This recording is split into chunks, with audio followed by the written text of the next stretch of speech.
centuries, they said to one another, if leprosy can be cured, salted fish can live again.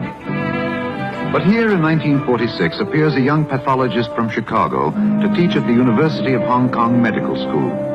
He rouses the community to fight leprosy, Hansen's disease, until finally, not far from this communist island, the people of Hong Kong plucked hope from the sea. They call this island Ling Chao, the Isle of Happy Healing. And to this once barren place, they move the long despised, disgraced and banished to help them. And now a small launch comes bearing an interesting cargo.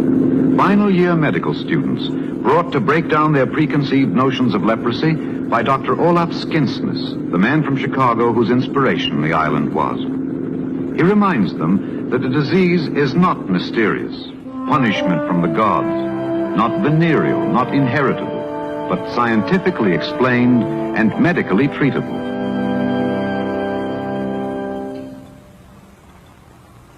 Here Dr. Skinsness will leave them for a week, the island their classroom, and international staff their teachers, before he returns again to review and summarize their findings.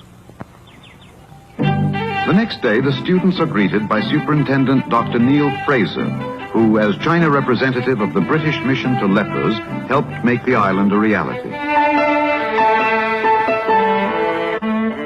No time is wasted in facing the young students with the different evidences of the disease. A disease, which Dr. Fraser explains, as he points out some of its features, rarely, if ever, kills by itself. And of all the infectious diseases we know, one of the least catching.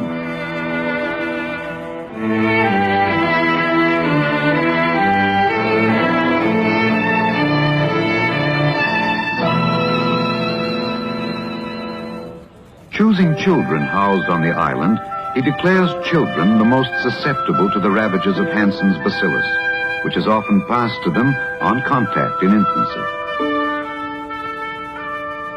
The students settle down to a week's labor, learning to overcome their fear of the disease by taking smears of patients to confirm the diagnosis of leprosy, examining the bacilli breaking up onto sulfone, studying bone changes responsible for much of the crippling. And finally, they come not to be afraid of treating the patients themselves.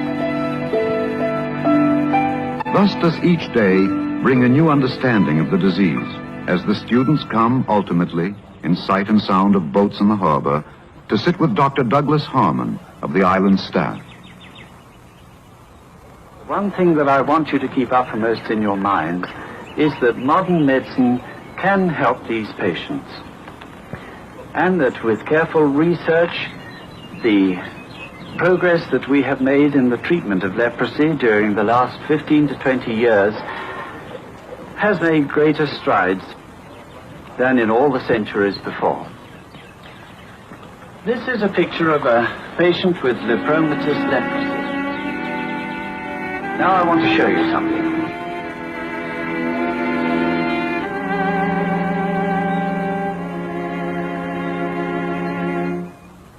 This is that same patient that you see in the picture there after a few years of treatment.